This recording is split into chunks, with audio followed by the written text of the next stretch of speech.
बिस्मिल्लाहिर्रहमानिर्रहीम। अस्सलाम वालेकुम नाज़रीन, मैं हूं आपका होस्ट अहमद फवाद। आज तारीख है 26 नवंबर और दिन है बुध का। 4 खबरें हैं जी आज की व्लॉग में आपके साथ में शेयर करूंगा। पहली खबर तो ये है कि 26 नवंबर की आज पहली बरसी है और पाकिस्तान तहरीक इंसाफ ने आज जो है वो एक पेशावर में दवाइया तकरीब और एहतजाज का जो ऐलान है जी वो किया हुआ है। इस पर कुछ तफसीलात आपके साथ में शेयर करूंगा। दूसरी खबर आपसे ये शेयर करनी है कि अडियाला जेल के बाहर जो रात गए 9 घंटे तक एहतजाज किया गया इमरान खान साहब की बहनों की जानिब से। इस एहतजाज के दौरान अलीमा खान साहबा ने इंकशाफ किया जी कि अफवाहें उड़ाई जा रही हैं कि इमरान खान साहब को कहीं और मुंतकिल कर दिया गया है और इस पर वो काफ़ी ज़्यादा परेशान है। इस पर कुछ तफसीलात आपके साथ शेयर करूंगा और सुहेल आफरीदी साहब के हवाले से भी आपको बताऊंगा कि सवाल ये किया जा रहा है कि आखिर सुहेल आफरीदी वहां पर एहतजाज में क्यों नहीं गए। तो इस पर जी क्या मौकिफ सामने आया है। अगर सुहेल आफरीदी वहां पर जाते तो फॉल्स फ्लैग हो सकता था, जिस तरह से 9 मई को हुआ।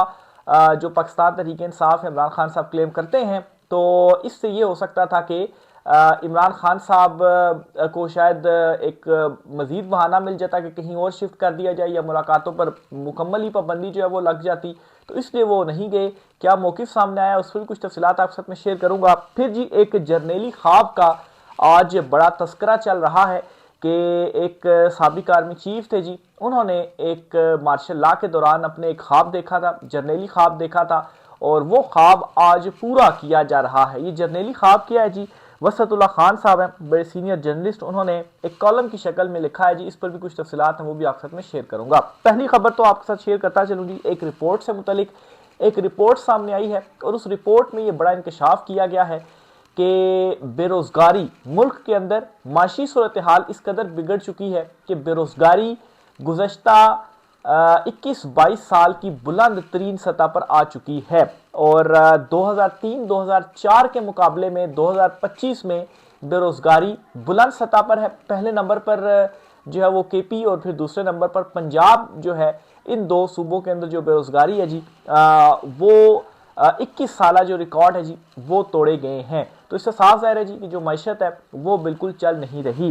पिशावर में आज दुआया तकरीब का इनकाद किया जा रहा है और इस मौके के ऊपर केपी में ही एहतजाज की जो कॉल है जी वो भी दी गई है। बहरहाल एक मुख्तसर लेवल के ऊपर ही ये जो एहतजाज है वो किया जाएगा और दुआया तकरीब का जो इनकाद किया गया है, चूंकि आज 26 नवंबर एक बरसी मुकम्मल हो चुकी है और 26 नवंबर में जिन अफराद की शहादतें हुई थी जी उनके लिए जो दुआ है जी वो की जाएगी। तो इस तरह से पाकिस्तान तहरीक इंसाफ जो है वो 26 नवंबर के हवाले से मतलब है कि जो एक किया जा रहा था कि शायद सुहेल आफरीदी या दीगर जो हैं वो एक बड़ा एहतजाज की जो कॉल है वो दें और शायद वो डी चौक की तरफ आएँ या पिंडी की तरफ आएँ या अडियाला जेल की तरफ जाएँ 26 नवंबर के मौके के ऊपर। लेकिन इस पर यह प्लान किया गया जी कि पेशावर में ही दुआया तकरीब होगी और वहीं पर ही एक मुख्तसर सा जो एहतजाज है वो किया जाएगा। दूसरी तरफ जी अडियाला जेल के बाहर रात के 9 घंटे तक एहतजाज किया गया इमरान खान साहब की बहनों की जानिब से, क्योंकि उनको मुलाकात नहीं करने दी जा रही इमरान खान साहब से। और इस एहतजाज के बाद भी खान साहब से जो मुलाकात है वो नहीं करने दी गई। एहतजाज को 9 घंटे के बाद ख़त्म कर दिया गया और अलीमा खान साहबा ने दो बड़ी इंपॉर्टेंट जो बातें हैं जी वो कही हैं। एक तो उन्होंने कहा है जी कि हमें ये बताया जा रहा है कि जब तक नोटिफिकेशन नहीं हो जाता तब तक इमरान खान साहब से आपको मिलने नहीं दिया जाएगा। अब वो कहती हैं कि समझ नहीं आ रहा कि नोटिफिकेशन का इमरान खान साहब से क्या ताल्लुक है, नोटिफिकेशन होने ना होने से इमरान खान साहब का क्या ताल्लुक है जी, वो तो जेल में आए और हम उनकी फैमिली हैं और कानून के मुताबिक आइन के मुताबिक लॉस के मुताबिक हम यहाँ पर आए हैं और मंगल जो है वो मुलाकात का दिन है, हमारी मुलाकात क्यों जो है वो नहीं करवाई जा रही। और आप फिर यहाँ से ये भी अंदाज़ा लगा ले जी कि मतलब है कि किस कदर जो निज़ाम है जी वो इमरान खान साहब से खौफजदा है या इमरान खान से डरा हुआ है जी कि इमरान खान साहब की कोई स्टेटमेंट तक अगर बाहर आ जाए तो उससे भी ये समझते हैं जी कि हमारे लिए कोई बहुत बड़ा जो मसला है जी वो बन जाएगा या हमारे ऊपर कोई बड़ा जो दबाव है वो आ जाएगा। लेकिन खैर सोचने की बात यह है कि अगर सारी चीज़ें आप नवंबर में कर भी लेते हैं, नोटिफिकेशन वगैरह भी कर लेते हैं, सब कुछ हो जाता है, तो उसके बाद अगर दिसंबर में भी इमरान खान साहब से मुलाकात होती है तो दिसंबर में भी तो इमरान खान साहब का जो मौक़िफ़ है इस हवाले से वो बाहर आ जाएगा और सोशल मीडिया के ऊपर इमरान खान साहब की जो ट्वीट्स है वो भी हो जाया करेंगी। तो क्या इससे फ़र्क पड़ता है, अभी आए या बाद में आए। बहरहाल इससे ये समझ में लगती है जी कि डर और खौफ इतना है जी कि इमरान खान साहब की जो स्टेटमेंट है उससे भी इस वक्त जो कांपे हैं जी वो टांग रही हैं। अलीमा खान साहब ने मजीद ये कहा है जी कि अफवाहें यहाँ पर उड़ाई जा रही हैं। कुछ लोग हमें बता रहे हैं जी कि इमरान खान साहब को यहाँ से शिफ्ट किया जा रहा है या यहाँ से शिफ्ट कर दिया गया है। तो इन अफवाहों से हम काफ़ी ज़्यादा परेशान भी हो रहे हैं, तो इसलिए इमरान खान साहब से मुलाकात करवा दी जाए ताकि अफवाहें जो हैं वो भी ख़त्म हो जाए और हमारी जो परेशानी है वो भी ख़त्म हो जाए और मुलाकात हमारा आईनी कानूनी हक भी है। फिर जी सुहेल आफरीदी साहब के हवाले से ये सवालात किए जा रहे हैं कि आप क्यों इस एहतजाज में शामिल नहीं हुए। इससे पहले अली अमीन गंडापुर थे, वो भी अडयाला जेल नहीं आते थे, और अब सुहेल आफरीदी साहब आप जो है वो क्यों इस एहतजाज के अंदर शामिल नहीं हुए। ठीक है, आप अडयाला जेल आए हैं और कुछ 7 मरतबा आप अडयाला जेल आए हैं, आपकी इमरान खान साहब से मुलाकात नहीं होने दी गई। तो इस पर सुहेल आफरीदी ने अपना जो मौक़िफ़ है जी वो बताया है। उन्होंने कहा है कि जब अलीमा खान साहबा ने एहतजाज का वहाँ पर ऐलान किया बाहर और धरना देने के लिए वो वहाँ पर बैठ गए, तो तब वो भी रवाना होने के लिए रेडी थे कि वो भी इस एहतजाज में जाएं और इस एहतजाज में शामिल हों। लेकिन उन्हें ये इतलात मिली कि अगर वो वहाँ पर जाते हैं तो किसी किस्म का कोई जो फॉल्स फ्लैग है उसका वहाँ पर ख़तरा है। यानी कि फॉल्स फ्लैग इस तरह से कर दिया जाएगा जी कि देखें ये अडयाला जेल के ऊपर आ गए हैं हमला करने के लिए, और अगर कोई फॉल्स फ्लैग होता है तो इससे कि इमरान खान साहब को किसी किस्म का कोई ख़तरा ना हो जाए, या फिर अडयाला जेल के बाहर अब हम मुलाकात करने के लिए जाते हैं तो इस चीज़ को बहाना बनाकर फिर ये ना किया जाए कि चूँकि मुकम्मल ही वहाँ पर कर्फ्यू को ही समाना लगा दिया जाए, कोई मुलाकात नहीं होगी, या इमरान खान साहब को अगर किसी और जगह पर शिफ्ट कर दिया जाता, बलूचिस्तान शिफ्ट कर दिया जाता, तो वहाँ पर फिर मुलाकात करना ज़रा ज़्यादा मुश्किल हो जाएगा। तो इस किस्म की सूरत हाल से बचने के लिए सुहेल आफरीदी ने कहा कि वो उस एहतजाज में शामिल नहीं हुए। फिर ज़ाहिर सी बात है उनकी मज़ीद कुछ प्लानिंग्स है इमरान खान साहब से मुलाकात और इमरान खान साहब की रिहाई के लिए, तो बेहतर यही था कि अपना वो जो उनका एक लार्जर एक उनका प्लान है या जो उनकी कॉल है जो इमरान खान साहब की हाँ या ना से मशरूत है, तो उस लार्जर प्लान को अभी एक एहतजाज करके तो उसको जो है वो ख़राब कर दें। क्योंकि अगर आपने निकलना है, एहतजाज करना है या फॉल्स फ्लैग कोई होना है तो फिर एक ही मरतबा आप निकल आए, ये नहीं कि अभी मतलब है कि उसमें से जो डंग है जी वो होता है ना सांप का डंग, वो निकाल दें तो फिर सांप बेशक काटता रहे, उसका कोई फ़ायदा जो है वो नहीं होता। तो इस तरह से देखा जाए तो एक अच्छा डिसीजन था सुहेल आफरीदी साहब का कि उन्होंने इस खतरे के पेश नज़र वो उस एहतजाज में नहीं गए। बहरहाल जी एक फौजी जर्नल के ख्वाब के हवाले से आपके साथ एक कॉलम है जी वसतुल्लाह खान साहब का, वो शेयर करना चाहूँगा जी। साबिक डिक्टेटर साबिक आर्मी चीफ जनरल ज़ियाउल हक जिन्होंने जो मार्शल लॉ था जी वो लगाया था, इनको बेसिकली उन्होंने कोट किया और इनका एक ख्वाब है जो इन्होंने उस वक्त एक इंटरव्यू दिया था और उस इंटरव्यू के दौरान उन्होंने अपना जो ख्वाब है जी वो बयान किया था। उस ख्वाब को आज के हालात से और जो मुस्तकबिल की कुछ पेशेनगोइयाँ की जा रही हैं, 28वीं तरमीम हो रही है, वो सारी चीज़ें जो है वो होने जा रही हैं, इसके साथ कंपेयर करके कहा जा रहा है जी कि वो जो ख्वाब देखा गया था उस वक्त साबिक डिक्टेटर की जानिब से, वो ख्वाब आज पूरा किया जा रहा है। तो बड़ा इंटरेस्टिंग और बड़ा ज़बरदस्त और मज़े का कॉलम है जी, मैं आपके सामने ये पढ़ना चाहूँगा। 12 जुलाई 1978 को बरतानवी चैनल थेम्स टीवी ने chief marshal law administrator general Ziaul हक का इंटरव्यू नशर किया। तब तक इन्हें इक़्तिदार संभाले 2 बरस हो चुके थे। आप फरमाते हैं आइन में फौज का कोई ऐसा आइनी किरदार होना चाहिए कि चौथे मार्शल लॉ की नौबत ना आए। इसका मतलब ये हरगिज़ नहीं कि मैं इस तस्वुर को मुसल्लत करना चाहता हूँ। हम कानूनी नुक्ताए नज़र से इसकी अच्छे से छान पटक करके ही सियासतदानों के सामने तजवीज़ रखेंगे। अगर अक्सरियत इत्तेफाक नहीं करती तो ऐसा नहीं होगा। यानी ख्वाब क्या था जी कि उस वक्त उन्होंने जो मार्शल लॉ लगाया था तो ये कहते थे जी कि आइन के अंदर कोई ऐसा आइनी किरदार ही हमारा हो जाए कि हमें किसी मार्शल लॉ की फिर ज़रूरत ही ना पड़े। तो अगर इसको आज की चीज़ों से कंपेयर किया जाए तो बिल्कुल अगर सारा कुछ वहीं से ही कंट्रोल होना है तो फिर वाकई जब आप उनकी हामी लानी है, जो कुछ वो चाहते हैं वही चीज़ें आपने करनी है, तो फिर मार्शल लॉ की ज़रूरत ही क्या है। तो ये आइन के अंदर ही फिर मतलब अभी भी आइन को ही तब्दील किया जा रहा है ना। तो फिर क्या हो रहा है कि बेशक सारा कुछ वहीं से कंट्रोल हो रहा है लेकिन आइन के मुताबिक और सारी जो चीज़ें उसी तरीके से चल रही हैं, तो फिर मार्शल लॉ की ज़रूरत ही क्या। तो ये उस वक्त का ख्वाब था जी जनरल ज़ियाउल हक का कि कोई आइनी किरदार जो है वो होना चाहिए ताकि मार्शल लॉ की नौबत ही ना आए और उसके अंदर रह कर ही हम अपने जो काम है जी वो करते रहें।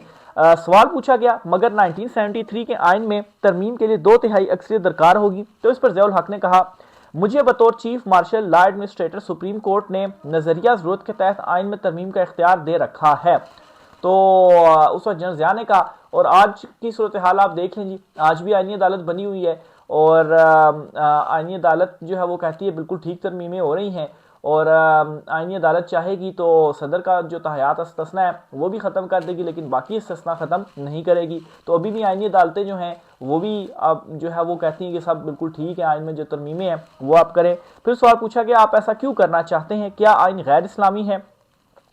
इस पर ज़ियाउल हक ने कहा, अगर आप तनकीदी गहराई से देखें तो खुद आइन साजी का अमल भी इस्लामी नहीं, अलबत्ता मुसल्लह अफवाज का किरदार गैर इस्लामी नहीं हो सकता, क्योंकि फ़ौज तो मुल्क कौम की सलामती के ज़ामन है। ऐसा नहीं कि जर्नेल कौमी असम्बली में बैठें। आइडिया ये है कि हम मामलात पर फौजी क़यादत से मुशावरत के बाद सदर जो फैसला करे इस पर अमल हो, और ऐसा मैं आइंदा होते हुए देख रहा हूँ। यानी वो कहते हैं कि ऐसा नहीं है कि हम जो जनरल्स हैं वर्दी पहन के पार्लियामेंट में बैठें, लेकिन जो सारे मामलात हैं वो हमसे ही डिस्कस हों, फिर हम जो कुछ डिसाइड करें वो मतलब है कि ज़ाहिर तो कहा गया कि फिर सदर फाइनल करेंगे, और सदर आप खुद ही थे, तो फिर जो फिर हम फैसला कर लें वही चीज़ें हों। यानी कहने का मतलब है कि ठीक है पार्लियामेंट में आप ही बैठे, सारी मामलात चलते रहे, लेकिन ऊपर हम होंगे और हम जो फैसला करेंगे उसी के ऊपर ही जो इम्प्लीमेंट है जी वो होगा। फिर सवाल किया गया, क्या इस तस्वुर यानी कि फ़ौज का आईनी किरदार की इस्लामी नज़रिया जमहूरियत से कोई मुताबिकत है? जिस पर ज़ियाउल हक ने कहा, हमारा मौजूदा निज़ाम भी खालिस इस्लामी नहीं, ये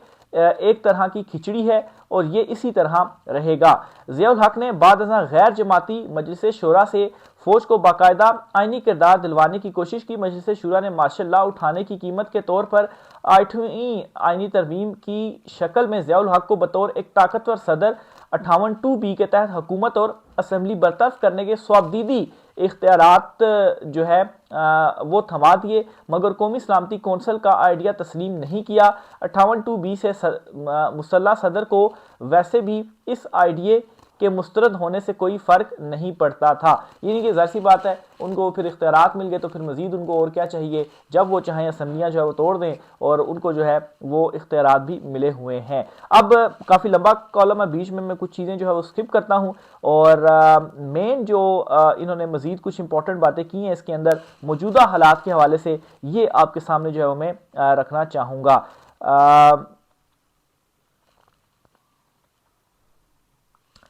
अब फिजा बनाई जा रही है 28वीं तरमीम की, क्योंकि हतमी एजेंडे के तहत कुछ नुकात अभी बाकी हैं। NFC में रद्दोबदल और तालीमो आबादी की वजारतों पर वफाकी कंट्रोल की आरजू के साथ नए इंतजामी यूनिटों की ज़रूरत का सितार भी बजाना शुरू हो गया है। धुन वही है, मौत दिखाकर बुखार कबूल करवाने की। यानी अगर तुम फिलहाल सूबे की मजीद इंतजामी तकसीम नहीं चाहते तो फिर NFC में वफाक की हिस्सादारी बढ़ाने का कोई रास्ता निकालो। अगर ये सियासी तौर पर मुश्किल है तो फिर कौमी कर्जों की अदायगी और मुल्की दिफा मुस्तहकम बनाने के नाम पर अपने तयशुदा आईनी हिस्से से सालाना इतनी रकम निकालो जितनी NFC अवार्ड में रद्दोबदल की शक्ल में मरकज़ को दरकार है। इस फार्मूले से NFC अवार्ड की ज़ाहिरी सूरत भी बरकरार रहेगी और मरकज़ के इजाफी माली ज़रूरत भी किसी हद तक पूरी होती रहेगी। तो ये जी पीपल्स पार्टी से इस वक्त कहा जा रहा है जी NFC अवार्ड्स को लेकर,